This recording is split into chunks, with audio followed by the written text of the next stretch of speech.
का स्वागत है इस प्लेटफॉर्म पर जहां हम पॉलिटी की एनसीईआरटी पढ़ रहे हैं। मैं उम्मीद करता हूं कि आप सब लोग बहुत अच्छे होंगे व आप सभी लोगों की पढ़ाई बहुत अच्छी तरीके से आगे बढ़ रही होगी। लेकिन एक उम्मीद आपसे और है कि आप लगातार इस सेशन को देख रहे होंगे व जो भी बातें हम आपको समझाने का प्रयास कर रहे हैं उन सभी बातों को आप समझ रहे होंगे।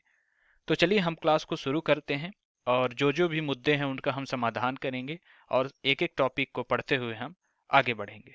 तो हमने इस पॉलिटिक एनसीईआरटी की राजनीतिक सिद्धांत के करीब 5 चैप्टर कंप्लीट कर दिए हैं और जिन लोगों ने इसके वीडियो पहले के वीडियो देखे हैं तो अच्छी बात है। जिन्होंने नहीं देखा है तो मैं इसका प्लेलिस्ट डिस्क्रिप्शन लिंक में दे रखा हूँ, उस पर आप जाके इसके पहले के वीडियो देख सकते हैं जिससे आप लगातार इस सेशन से जुड़े रहें। और चलिए आगे आज का शुरू करते हैं चैप्टर 6 जिसका नाम है नागरिकता।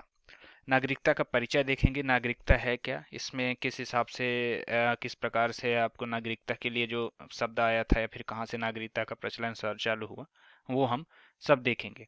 तो जैसे एनसीईआरटी की बुक से मैंने इसको लिया है कि हमें अपनी नागरिकता की सुप्रसिद्ध परिभाषा से शुरू करते हैं। मतलब नागरिकता की शुरुआत हम सुप्रसिद्ध भाषा से शुरू करते हैं, परिभाषा से। तो नागरिकता एक राजनीतिक समुदाय की पूर्ण और समान सदस्यता है ना। इस अध्याय में हम यह छानबीन करेंगे कि आज नागरिकता का सही सही अर्थ क्या है। इसके बाद हम उन बहसों और संघर्षों पर दृष्टिपात करेंगे जो पूर्ण और समान सदस्यता की व्याख्या के संदर्भ में चल रहे हैं, है ना। नागरिकता के लोकतांत्रिक सिद्धांतों में क्या निहितार्थ है, नागरिकता सार्वभौम होनी चाहिए या कैसी होनी चाहिए, है ना। क्या इसका क्या अर्थ है, ये इसके इस हिसाब से क्या प्रत्येक व्यक्ति को किसी न किसी राष्ट्र का सदस्य मान लेना चाहिए। मतलब व्यक्ति किसी न किसी राष्ट्र का सदस्य ही होगा, अन्यथा वो नहीं होगा, नागरिक ही होगा। ऐसी हालत में हम तमाम राष्ट्रविहीन लोगों के अस्तित्व की व्याख्या कैसे करेंगे, इस मुद्दे पर परिच्छेद में विचार किया जाएगा। आखिरी परिच्छेद में हम वैश्विक नागरिकता के मुद्दे को भी देखेंगे। मतलब वैश्विक नागरिकता क्या है, इससे जुड़े विभिन्न पहलुओं पर हम चर्चा करेंगे। तो इस अध्याय को पढ़ने के बाद हम क्या जान पाएंगे कि नागरिकता के अर्थ की व्याख्या कर पाएंगे, नागरिकता के क्या अर्थ है, किन मायनों में हम नागरिकता को परिभाषित कर सकते हैं। और दूसरा, आज के जिन क्षेत्रों में इस अर्थ को विस्तार दिया जा रहा है या चुनौती दी जा रही है उनमें से कुछ विचार करने में समर्थ होंगे। तो चलिए हम आज की क्लास को शुरू करते हैं। तो हम जैसे देखेंगे कि नागरिकता के हिसाब से जो स्मरणीय बिंदु होंगे, तो पहले में जैसे देखेंगे जो व्यक्ति राज्य का सदस्य हो, है ना, और जिसे राज्य की ओर से कुछ अधिकार मिले हो, वह राज्य के कुछ भी उत्तरदायित्व भी रखता हो, ऐसे व्यक्ति को नागरिक माना जा सकता है। किसी राज्य अथवा देश की पूर्ण सदस्य ही नागरिकता कहलाती है। मतलब व्यक्ति जब किसी राज्य का निवासी हो या किसी देश की पूर्ण सदस्य हो, मतलब वो जो उसकी रिकमेंडेशन है या फिर जो उसके संविधान में लिखित है, उसको अगर वो पूरी तरह से एक तरह से आप कह सकते हैं कि वो पूरी तरह से उस पर खरा उतरता हो, तो ही उस व्यक्ति को नागरिकता दी जा सकती है या फिर ऐसा ही व्यक्ति नागरिक कहलाता है। नागरिकता से अभिप्राय जैसे राजनीतिक समुदाय की पूर्ण और समान सदस्यता है। जैसे अब नागरिकता के एक अधिक अभिप्राय और लिया जा सकता है कि यह राजनीतिक समुदाय होता है उसकी पूर्ण और एक समान सदस्यता होती है जिसमें कोई भेदभाव नहीं होता है। राष्ट्रों ने अपने सदस्यों को एक सामूहिक राजनीतिक पहचान के साथ ही कुछ अधिकार भी दे रखे हैं, है ना। जैसे कुछ राष्ट्र ऐसे होते हैं जो व्यक्तियों को सामूहिक राजनीतिक पहचान देते हैं और साथ ही साथ कुछ अधिकार भी देते हैं। इसलिए हम संबद्ध राष्ट्र के आधार पर स्वयं को भारतीय कह सकते हैं, जापानी या जर्मन कह सकते हैं। मतलब आप भारतीय हैं, आप जापानी हैं या जर्मन हैं, वह उस देश की राजनीतिक पहचान के आधार पर आपको ये अधिकार दिए जाते हैं, जिस कारण से आप अपने आप को उस देश का नागरिक कह सकते हैं। अधिकतर लोकतांत्रिक देशों में नागरिक को अभिव्यक्ति का अधिकार भी दिया जाता है। मतलब नागरिक अपने हिसाब से अपनी बातों को रख सकता है, अपनी बातों के लिए आंदोलन कर सकता है या फिर अपनी बातों से वह उस देश या उस राज्य की क्या बोलते हैं, एक तरह से आप कह सकते हैं कि उसकी हेल्प कर सकता है ना। मतदान या आस्था की स्वतंत्रता रहती है। नागरिक को न्यूनतम मजदूरी या शिक्षा पाने का अधिकार भी शामिल किए जाते हैं। मतलब जो लोकतांत्रिक देश होते हैं उसमें नागरिक को अभिव्यक्ति का अधिकार भी दिया जाता है, मतदान या आस्था की स्वतंत्रता होती है, न्यूनतम मंजूरी दी जाती है उसे, शिक्षा पाने का अधिकार होता है। ऐसे कुछ अधिकार प्रदान किए जाते हैं जब आप किसी लोकतांत्रिक देश के नागरिक हो। नागरिक आज जिन अधिकारों का प्रयोग करते हैं उन्होंने एक लंबे संघर्ष के बाद ही प्राप्त किया है। जैसे आप देख सकते हैं कि आज वर्तमान समय में जो आपको चीजें आसानी से मिल रही हैं, एक टाइम ऐसा था उसके लिए विभिन्न क्रांतियां हुई, संघर्ष हुए, लोगों ने अपना खून बहाया। जो आज हमको आसानी से मिल रहा है वो कुछ समय पहले उसके लिए संघर्ष करना पड़ा था। जैसे आप देख सकते हैं 1789 की फ्रांसीसी क्रांति है ना, इसमें आप देख रहे हैं, इसके संघर्ष के बारे में आप देख सकते हैं। दक्षिण अफ्रीका में समान नागरिकता पाने के लिए लंबा संघर्ष किया गया था। मतलब हमारी आज़ादी के कई साल बाद भी जो दक्षिण अफ्रीका था वहाँ रंग भेद और आप एक तरह से कह सकते हैं कि अंग्रेजों को वहाँ शासन था। तो इस तरह से उन समान नागरिकता प्राप्त करने के लिए उनको लंबा संघर्ष करना पड़ा। नागरिकता में नागरिकों का आपसी संबंध भी शामिल होते हैं ना, जो नागरिक होते हैं उनके आपसी संबंध शामिल, इसमें नागरिक के एक दूसरे के प्रति है ना और समाज के प्रति निश्चित दायित्व शामिल होते हैं। मतलब वो समाज में कैसा होगा, समाज को किस हिसाब से वो आगे बढ़ाने में सहयोग कर सकता है, समाज के नियमों कायदे कानूनों का पालन कैसे करेगा, ये एक नागरिकता में भी, नागरिकों की नागरिकता में शामिल होता है ना। नागरिकों को देश के सांस्कृतिक और प्राकृतिक संसाधनों का भी उत्तराधिकारी और न्यासी भी माना जाता है। मतलब जो नागरिक होता है वो देश के प्राकृतिक संसाधनों का और सांस्कृतिक संसाधनों का उत्तराधिकारी होता है, मतलब उस पर उसका अधिकार होता है। और साथ ही साथ उसका न्यासी भी होता है, मतलब उसका संरक्षणकर्ता भी होता है, वह उन्हें संरक्षित करने में भी अपना योगदान देता है। तो इस तरह से वो नागरिक होता है। अब देखेंगे विदेशी। विदेशी क्या होते हैं, इसको हम विदेशी मानेंगे है ना। तो विदेशी में क्या होते हैं, जो व्यक्ति किसी अन्य राज्य के नागरिक होते हैं और अस्थायी रूप से दूसरे देश से आए होते हैं उनको हम विदेशी कहते हैं। मतलब जैसे हम भारतीय हो गए, तो हमारे देश में कोई अमेरिका से आया, इंग्लैंड से आया या फिर किसी और पड़ोसी देश बांग्लादेश से आया, तो ये क्या है, ये किसी दूसरे देश के नागरिक हैं है ना। और वो हमारे देश में अस्थायी रूप से विचरण करने के लिए, घूमने के लिए, संस्कृत अवलोकन करने के लिए आए हों, ऐसे व्यक्ति को हम विदेशी कहते हैं। जो मतलब परमानेंट यहाँ नहीं रहता है, कुछ आंशिक समय के लिए हमारे देश में घूमने के लिए आता है, तो वह विदेशी होता है। संपूर्ण और समान सदस्यता क्या होती है ना। तो इसका अभिप्राय क्या देखेंगे कि नागरिकों को देश में चाहे चाहे रहने, पढ़ने, काम करने का समान अधिकार हो, अवसर मिले सभी को, और सभी अमीर गरीबों में कुछ मूलभूत अधिकार और सुविधाएं प्राप्त हो, इसीलिए इसे संपूर्ण और समान सदस्यता कहते हैं। मतलब जब नागरिकों को आप सारी सुविधाएं देंगे, उनको रहने की सुविधा देंगे, जहां वो रहना चाहे उसको रहने के लिए आप बेरोक रह सकता है, उसको पढ़ने का अधिकार हो, पढ़ सकता हो, और उसको अवसर मिले हर कार्य को करने के लिए, और उसके साथ साथ अमीर गरीबों को कुछ मूलभूत अधिकार जो दिए जाते हैं, जब इन सब चीज़ों को आप मुहैया कराते हैं, प्रदान करते हैं, तो ये संपूर्ण रूप से समान सदस्यता होती है। मतलब नागरिकों में ये समान माने जाते हैं, ऐसी सदस्य। अब देखेंगे, जैसे हमने विदेशी देख लिया, विदेशी क्या होते हैं, अब देखेंगे हम प्रवासी क्या होते हैं। प्रवासी का तात्पर्य आप ऐसा कह सकते हैं कि काम की तलाश में लोग एक शहर से दूसरे शहर तथा एक देश से दूसरे देश की ओर जाते हैं, तब वे प्रवासी होते हैं। मतलब कहने की बात यह है कि जैसे आप किसी किसी कार्य के लिए या फिर आप काम के लिए किसी दूसरे देश में जा रहे हैं, मतलब अपने भारत देश से, जैसे आज वर्तमान समय में लोग सऊदी अरेबिया जा रहे हैं, इंग्लैंड जा रहे हैं, यूएसए जा रहे हैं। तो जब आप काम के सिलसिले में अपने देश से अब दूसरे देश में जाते हैं काम करने के लिए, तब आप प्रवासी कहलाते हैं।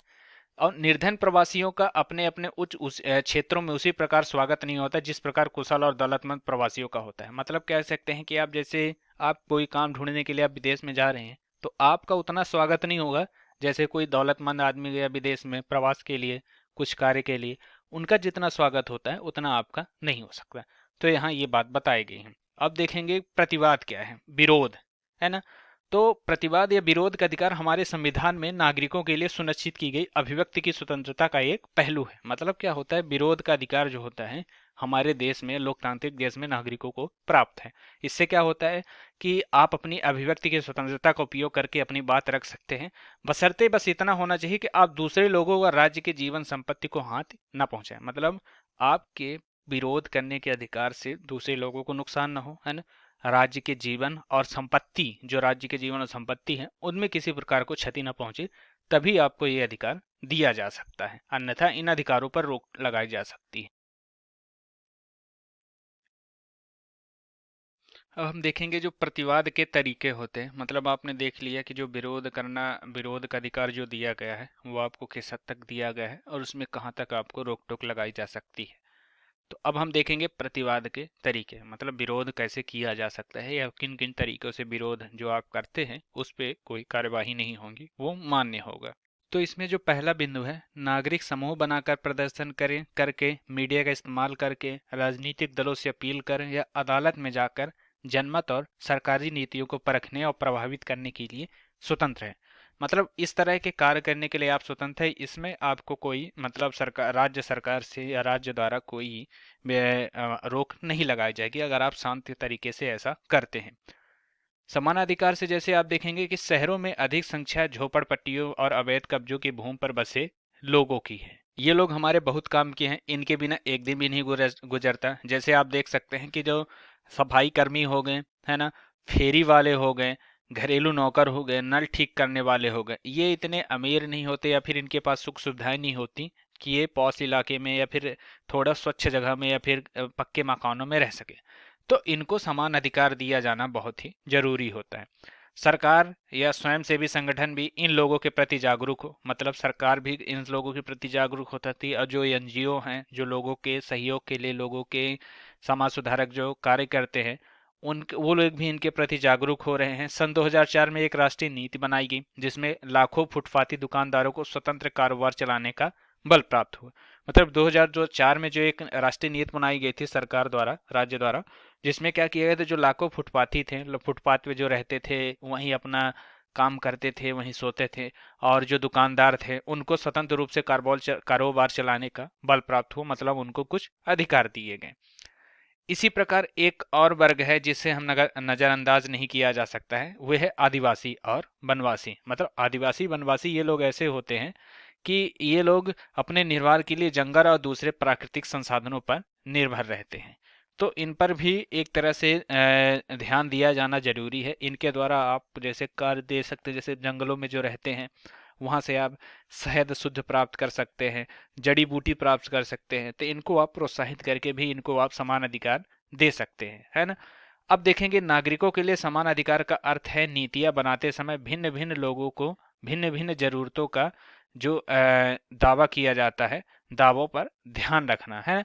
तो नागरिकों के लिए समान अधिकार इसी तरह है कि जब आप नीतियां बनाएं, आप जो दावे कर रहे हैं उनको ध्यान रखते हुए उनके हिसाब से आप नीतियां बनाएंगे तो आप नागरिकों को समान अधिकार दे पाएंगे।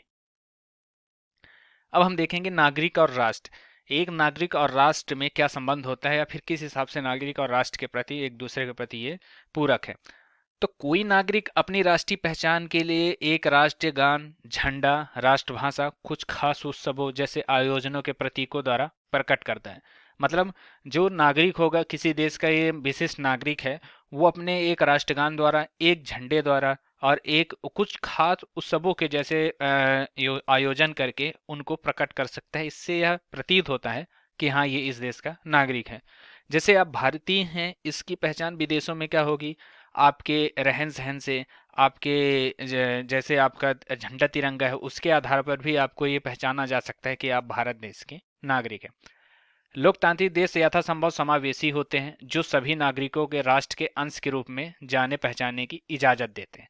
जैसे फ्रांस हो गया, जो यूरोप के मूल लोगों ही को ही नहीं अपितु उत्तरी अफ्रीका जैसे दूसरे देशों से आए नागरिकों भी अपने में सम्मिलित करता है। इसे राज्यकृत नागरिक कहा जाता है। मतलब क्या होता है कि जो लोकतांत्रिक देश होते हैं वे समावेशी होते हैं, वो दूसरे देशों से आए नागरिकों को भी अपना मान लेते हैं, उनको सम्मिलित कर लेते हैं अपने में, और उनसे उसी तरह व्यवहार करते हैं जैसे एक देश के नागरिक से करते हैं।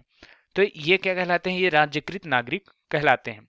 अब देखेंगे राज्यकृत नागरिकता के लिए आवेदकों की अनुमति देने की प्रत्येक शर्तें हर देश में पृथक होती हैं। जैसे क्या कहते हैं कि इजराइल हो गया, जर्मनी हो गया, इसमें धर्म और जाति मूल जैसे तत्वों को प्राथमिकता जाती है। मतलब एक खास वर्ग, एक खास जाति, एक खास धर्म के लोगों को ही इस देश में नागरिकता, राज्यकृत नागरिकता दी जा सकती है। तो राज्यकृत नागरिक ऐसे होते हैं कि जैसे आपको किसी देश में राज्यकृत नागरिक बनना है तो वहाँ उसके जो मांग होगी उन मांगों को पूर्ति करते हुए आप उस देश के राज्यकृत नागरिक बन सकते हैं। अब भारतीय संविधान ने अनेक विविधतापूर्ण समाज को समायोजित करने का प्रयास किया। इसने अनुसूचित जाति और अनुसूचित जनजाति जैसे अलग अलग समुदायों, महिलाओं, अंडमान निकोबार द्वीप समूह को, सुदूरवर्ती समुदायों को पूर्ण एवं समान नागरिकता देने का प्रयास किया है।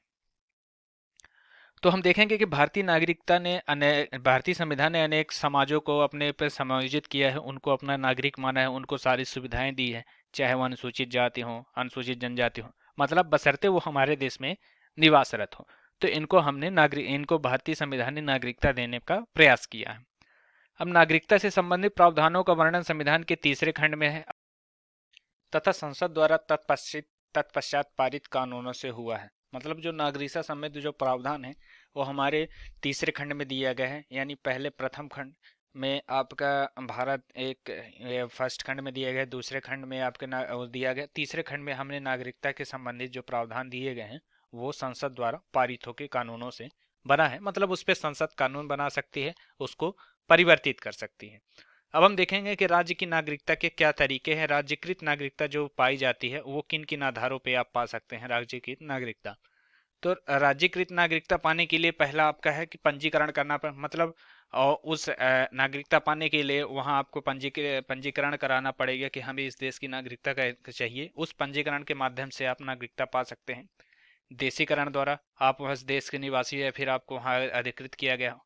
वंश परंपरा के अंदर आपके माता पिता वहाँ रह रहे हों, दादा दादी रह रहे हों, इसके आधार पर आप वहाँ की नागरिकता पा सकते हैं। और किसी भू क्षेत्र का राज्य क्षेत्र में मिलना, मतलब क्या होता है कि जैसे आप किसी भू क्षेत्र में आप रह रहे हैं वर्तमान समय में, जैसे आप अंडमान निकोबार के द्वीप एक तरह से आप निवासी हैं। अगर वर्तमान में अगर देखा जाए कि वो भारत के क्षेत्र में नहीं है, लेकिन जब भारत ने उसे ऑक्यूपाई किया तो उस क्षेत्र के जितने भी नागरिक हैं वो भारत के नागरिक हो जाएंगे। ये मैंने उदाहरण के लिए दिया है, इसमें कोई ऐसा मेरा वो नहीं है, पर मतलब बताने के लिए दिया है कि किसी भी भू क्षेत्र का जो राज्य क्षेत्र में जब मिल जाता है तो आपको राज्यकृत नागरिकता मिल जाती है। अब देखेंगे हम कि सार्वभौमिक राजनिकता क्या होती है। हम यह मान लेते हैं कि किसी देश की पूर्ण सदस्यता जैसे होती है उन सबको उपलब्ध होनी चाहिए जो सामान्यतः उस देश के निवासी हैं, वहां काम करते हों या जो नागरिकता के लिए आवेदन करते हैं, किंतु नागरिकता देने का शर्त तब सभी तय करते हैं। अवांछित नागरिकता से बाहर रखने के लिए राज्य ताकत का इस्तेमाल करते हैं। मतलब जो बिन बुलाए टाइप के लोग होते हैं या फिर अवैध तरीके से जो रहने लग जाते हैं उस देश में या राज्य में, तो उनको बाहर रहने के लिए राज्य क्या करेगी, ताकत का इस्तेमाल करती है। परंतु फिर भी व्यापक स्तर पर लोग देशांतरण होता रहता है, लेकिन उसके बाद भी अवैध तरीकों से रहने वालों की संख्या धीरे धीरे बढ़ती जाती है, फिर लोग ज्यादातर देशांतर इसी तरह करते हैं। अब हम देखेंगे कि जो विस्थापन का कारण होता है वो किन कारणों में लोग एक स्थान से दूसरे स्थान पर चले जाते हैं या फिर एक देश से दूसरे स्थान पर विस्थापित होते हैं, देश से दूसरे देश पर विस्थापित हो जाते हैं। तो उसमें पहला कारण है युद्ध। मतलब अगर उस देश के साथ युद्ध चल रहा हो या फिर किसी दूसरे देश के साथ युद्ध चल रहा हो, तो वह तीसरे देश में, मतलब जिन दो देशों के साथ युद्ध चल रहा हो वहां के नागरिक किसी तीसरे देश में जाने का प्रयास करते हैं, क्योंकि उनसे बहुत ज्यादा जान मान की हानि होती है।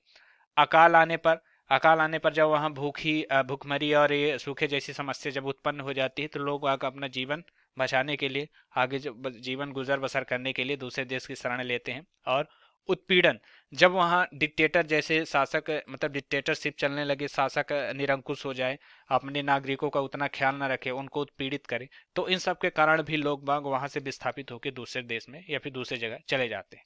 इस तरह इसे होंगे विस्थापन के कारण। अब हम देखेंगे शरणार्थी का क्या अर्थ है। जो शरणार्थी होते हैं वो उनका क्या मतलब है। तो विस्थापन के कारण जो लोग ना तो घर लौट सकते हैं ना ही देश उन्हें अपनाने को तैयार होता है, वे राज्य विहीन या शरणार्थी कहलाते हैं। मतलब मान लीजिए कि किसी देश में युद्ध चल रहा हो या फिर कहीं अकाल भूखा पड़ रहा हो या फिर वहां डिक्टेटरशिप के कारण लोगों को पीड़ित किया जा रहा हो, तो वो लोग जब उस देश को छोड़ के दूसरी जगह या फिर उस राज्य को छोड़कर दूसरे राज्य में जब विस्थापित हो जाते हैं, लेकिन बाद में जब वहाँ की स्थितियां सामान्य हो जाती है और लोग अपने देश में लौटना चाहते हैं, लेकिन क्या हो, उन्हें घर नहीं लौट पा रहे हो किसी वजह से, या फिर देश उन्हें, वह राज्य उन्हें अपनाने को तैयार नहीं हो रहा, तो इन सब कारणों के कारण वो नागरिक जो होते हैं वो राज्य विहीन शरणार्थी हो जाते हैं उस देश के लिए जिस देश में वो विस्थापित हो चुके हैं। तो ये होते हैं शरणार्थी कर। अब देखेंगे नागरिक और विदेशी में क्या अंतर है। मतलब जो एक नागरिक हो गया और वो विदेशी हो गया, उनमें क्या अंतर होता है ये हम देखेंगे। तो हम जैसे देखेंगे निवास क्या होता है नागरिक का, जो होता है वो अस्थाई होता है। मतलब नागरिक वही होता है वो जिस देश का अस्थाई हो। और विदेशी क्यों हो, विदेशी कौन होगा, जब वो अस्थाई हो, या जैसे आप कहीं किसी देश में भ्रमण या व्यापार करने के उद्देश्य से जाते हैं, कुछ खास समय के लिए, निश्चित समय के लिए, उसके बाद आप वहां से चले आते हैं, तो आप उस देश के लिए विदेशी हो जाएंगे। और अपने देश में आप अस्थायी रूप से रह रहे हैं तो आप इस देश के नागरिक हैं। अधिकार देखेंगे कि जो नागरिक होता है उनको सभी राजनीतिक और सामाजिक अधिकार प्राप्त होते हैं, लेकिन विदेशों को कोई राजनीतिक अधिकार नहीं प्राप्त होता, उन्हें केवल सामाजिक अधिकार प्राप्त होता है ना। और उनका कर्तव्य क्या होता है कि जो नागरिक होते हैं सभी कानूनी कर्तव्य का पालन करना अनिवार्य है ना। वे अपने देश के प्रति जागरूक रहेंगे और जितनी भी उनके कर्तव्य है उनको वो पालन करेंगे। लेकिन विदेशी क्या होता है, अपने मूल देश के प्रति व्यापार होता है, वह उस देश के प्रति वफादार नहीं होता है, सॉरी, वह अपने मूल देश के प्रति अधिक वफादार होता है। और वह उन देश के प्रति वफादार नहीं होता है जहां वह भ्रमण करने के लिए या व्यापार करने के लिए जाता है। प्रतिबंध किस हिसाब से नागरिकों पर लगाया जा सकता है? घूमने व निवास करने पर इनका कोई प्रतिबंध नहीं होता। मतलब आप जिस देश के नागरिक हो वहां आप बेरोक टोक बिना किसी कागज या फिर किसी आइडेंटिटी के तहत आप उस देश में, जिस देश के नागरिक है वहां घूम सकते हैं। लेकिन विदेशी के लिए क्या होता है, निश्चित जगह पर और समयबद्ध निवास में ही उनको छूट दी जा सकती है। मतलब वो निश्चित जगह पर ही जा सकते हैं, उससे ज़्यादा किसी और जगह पर नहीं घूम सकते। जैसे कोई अगर विदेश से आया है तो वह हमारे मतलब मिलिट्री वाले अड्डों में जो घूमने नहीं जा सकता है, लेकिन देश का नागरिक होगा वो उसके आसपास घूम सकता है। अब हम देखेंगे कि नागरिकता के प्रकार क्या होते हैं, किस कितने प्रकार से नागरिकता जो दी जाती है, नागरिकता है और उनके क्या प्रकार हैं। तो पहले हम देखेंगे कि जन्मदाता है ना, जन्म के आधार पर आपको नागरिकता प्राप्त होती है। मतलब आप जिस देश में या फिर जिस राज्य में आपका जन्म होता है, आप उस राज्य उस देश के नागरिकता आपको प्राप्त हो जाती है। राज्यकृत होता है, मतलब कुछ विशेष परिस्थितियों के कारण जब राज्य द्वारा नागरिकता प्रदान करता है, मतलब आप उस देश में उस राज्य में रहने के लिए जब पंजीकरण कराते हैं तो राज्यकृत द्वारा भी आप वहां देश की नागरिकता प्राप्त कर सकते हैं। इकहरी नागरिकता, देश की एक नागरिकता होने पर भी आप नागरिकता पे, जैसे नागरिकता के प्रकार में इकहरी नागरिकता भी होती है। जैसे हमारे देश में क्या होता है कि आप सिर्फ देश के नागरिक हो सकते हैं, अगर आपने किसी और देश की सदस्यता ले ली है नागरिकता, तो आपको इस देश की नागरिकता को त्याग करना पड़ेगा या फिर आप खुद ही आप तो वो हटा दिया जाएगा। अब देखेंगे चौथा है जैसे दोहरी नागरिकता। दोहरी नागरिकता से तात्पर्य है कि एक देश की एक तथा एक प्रांत की नागरिकता। जैसे आप अमेरिका में देख सकते हैं कि जैसे अमेरिका के जो राज्य हो गए, जैसे आप उदाहरण के तौर पर ले सकते हैं न्यूयॉर्क, तो आप एक तरह से न्यूयॉर्क के नागरिक हैं और दूसरी तरफ आप यूएसए के भी नागरिक हैं, तो वहां दोहरी नागरिकता का प्रावधान भी है। अब नागरिकता प्राप्ति के जो 3 तरीके हैं, हमने पहले भी इसके बारे में चर्चा कर चुके हैं। जैसे विवाह के द्वारा भी आप नागरिकता पा सकते हैं, मतलब आपका कहीं विवाह हो रहा है, किसी दूसरे देश में आप विवाह कर रहे हैं, तो आपको उस देश की नागरिकता प्राप्त हो जाती है। लंबा निवास, मतलब आप ज्यादा 10 साल रह चुके हैं, 11 साल रह चुके हैं, मतलब उस देश की जो कंडीशन होती है उतने साल से ज्यादा आप रह रहे हैं, तो आपको उस देश की नागरिकता प्राप्त की जाती है। गोद लेना, मतलब आप किसी अनाथालय में, जो विदेश में रहने वाले अनाथालय के बच्चों को अगर आप उनको गोद लेते हैं लीगली, तो आप वो उस बच्चे को आप गोद लेके नागरिकता दिला सकते हैं, तो गोद लेने से भी नागरिकता प्राप्त हो जाती। संपत्ति खरीदना, मतलब आप वैधानिक तरीके से किसी जगह या किसी देश के एक खास स्थान पर अगर आप संपत्ति खरीद रहे हैं, तो आप उस देश की नागरिकता प्राप्त कर लेते हैं। और सरकारी सेवा, अगर आप किसी देश की सरकारी सेवा में कार्यरत हैं तो आपको उस देश का नागरिक मान लिया जाएगा। और दूसरा क्या होता है, विजय या हस्तांतरण, मतलब आपने किसी देश में युद्ध के समय विजय कर ली है या हस्तांतरण कर रहे हैं, तो इसके तहत भी उस जिस देश को जीता गया है उस देश के नागरिकों को नागरिकता दे दी जाती है। और विद्वान होना, विद्वान होने का तात्पर्य ऐसा होता है कि जैसे आप कोई दार्शनिक होंगे तो आपको किसी भी देश में बेरोक आने जाने की, धर्मार्थ सेवा कार्य करने के लिए कोई भी रोक टोक नहीं होती। आपकी विद्वता के आधार पर आपको नागरिकता दे दी जाती है। अब नागरिकता त्याग के क्या तरीके हैं, किन आधार पर आपकी नागरिकता को छीना जा सकता है या फिर आप उनको त्याग कर सकते हैं? त्याग पत्र देकर, है ना। आप जैसे त्याग पत्र दे दिए कि हम इस देश के नागरिक नहीं है, किसी और देश की नागरिकता लेना चाहते हैं, तो आपको उस देश की नागरिकता से बहाल कर दिया जाएगा। विवाह के आधार पर, जैसे आपने किसी और देश में विवाह किया है ना, तो हमारे देश में इकहरी नागरिकता है और आपने विवाह करके उस देश की नागरिकता ले ली, तो आपको अपने भारत देश की नागरिकता का त्याग करना पड़ेगा। अनुपस्थिति में होगा, अगर आप ज्यादा समय तक विदेश में रह रहे हैं, यहाँ नहीं रह रहे हैं, तो भी आपकी नागरिकता को हटाया जा सकता है। दोहरी नागरिकता की स्थिति में, जैसे हमने बताया कि विवाह कर रहे हैं किसी और देश की, आपने नागरिकता ले ली, तो आपको भारत देश से नागरिकता, जैसे हमारे यहाँ इकहरी नागरिकता है, सिर्फ एक नागरिकता होगी, अगर आपने किसी और देश की नागरिकता ली तो आपकी नागरिकता से वंचित कर दिया जाएगा। विदेश में नौकरी का तात्पर्य ऐसा है कि जब आप परमानेंट कहीं और सेटल हो जाते हैं नौकरी के उद्देश्य से और आपको वहीं रहना है, तो इस तरह से भी आप अपनी नागरिकता का त्याग कर सकते हैं। और अंतिम है देशद्रोह। देशद्रोह के आधार पर मतलब आप देश की खुफिया जानकारी किसी और देश को दे रहे हैं और आप देश के मतलब संवैधानिक तंत्र को नुकसान पहुंचाने की कोशिश कर रहे हैं, संविधान का विरोध कर रहे हैं, तो ऐसी स्थिति में आप पर देशद्रोह लग सकता है और देशद्रोह की स्थिति में आपको नागरिकता का त्याग करना पड़ेगा या फिर आपको वंचित कर दिया जाएगा। अब हम देखेंगे वैश्विक सर्वव्यापी नागरिकता क्या होती है ना। ये हमारे चैप्टर के लास्ट टॉपिक है जिसमें हम वैश्विक नागरिकता के बारे में पढ़ेंगे। तो पूरे विश्व की एक नागरिकता होना, इस संदर्भ में अनेक विद्वानों के पक्ष विपक्ष के मत इस प्रकार है। जैसे वैश्विक नागरिकता के पक्ष में क्या है कि विश्व व्यापार संगठन, संयुक्त राष्ट्र के संघ अनेक सदस्य हैं, इनके मध्य आदान प्रदान होता है ना। उसका प्रयत्न केवल यही कि सभी देशवासी अपनी पहचान का त्याग कर विश्व नागरिक बन जाए। तो वैश्विक नागरिकता के एक ये पहलू होता है कि जो विश्व व्यापार संगठन के कुछ सदस्य हो गए है ना, संयुक्त राष्ट्र संघ के अनेक सदस्य, इनके मध्य जो आदान प्रदान होता है, व्यापारिक आदान प्रदान होता है और सूचनाओं का जो आदान प्रदान होता है, इसका अर्थ ये लगाते हैं जो कि देशवासी अपनी पहचान त्याग कर विश्व का नागरिक बन जाए, मतलब विश्व के वे नागरिक है ऐसी मान्यता कर ले। वैश्विक नागरिकता क्या नहीं है कि संयुक्त राष्ट्र युद्ध रोकने का एक संगठन मात्र है ना। विश्व व्यापार संगठन सिर्फ एक आर्थिक संगठन है जो उसकी दंडात्मक शक्ति नहीं है। तो कहने का मतलब यह है कि वैश्विक नागरिकता को ये क्यों नहीं माना जा सकता अगर आप विश्व व्यापार WTO के सदस्य हैं या फिर यूएनओ के सदस्य हैं, क्योंकि जो यूएनओ होता है वो सिर्फ युद्ध रोकने का एक संगठन, मतलब कोई देश युद्ध ना करे आपस में, किसी प्रकार की युद्ध ना होगी, स्थिति ना उत्पन्न होने पाए, इसको रोकने का संगठन है। और WTO क्या है, एक आर्थिक संगठन है। इनके पास कोई दंडात्मक शक्ति नहीं जैसे राज्य के पास होती है नागरिकता को लेने के लेके और छीनने के लेके। तो इस हिसाब से ये वैश्विक व्यापार नागरिकता का कहीं विरोध होता है, कहीं नहीं होता है। अब जो विश्व नागरिकता है उसमें क्या देखेंगे हम कि आज हम एक ऐसी दुनिया में रहते हैं जहां क्या है आपस में एक दूसरे से जुड़ा है संचार के साधन, टेलीविजन, इंटरनेट ने हमारे संसार को समझने के ढंग में भारी परिवर्तन किया है।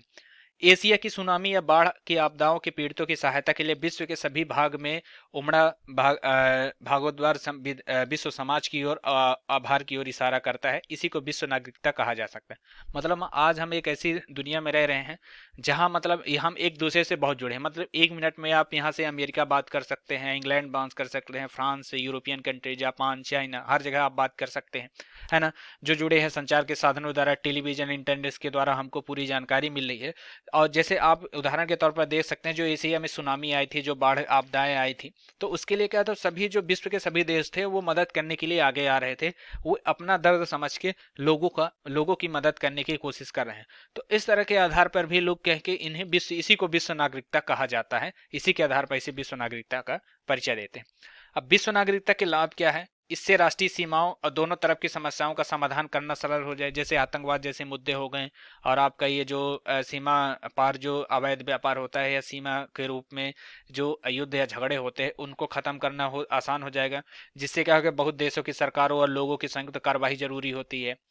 इससे प्रवासी राज्य विहीन लोगों की समस्या का सर्वमान्य निपटान हो जाएगा, मतलब आसान हो सकता है। मतलब जो प्रवासी लोग हो गए हैं, शरणार्थी हो गए, उनकी जो समस्या है उसका निपटान हो सकता है। तो इस तरह से ये विश्व नागरिकता के लाभ है। अब हम देखेंगे कि जो नागरिकता, समानता और अधिकार, जैसे ये मैंने इसका एक स्क्रीनशॉट लिया हुआ है आपके क्या बोलते हैं एनसीईआरटी से, कि नागरिकता क्या है, एक महज कानूनी अवधारणा नहीं है ना।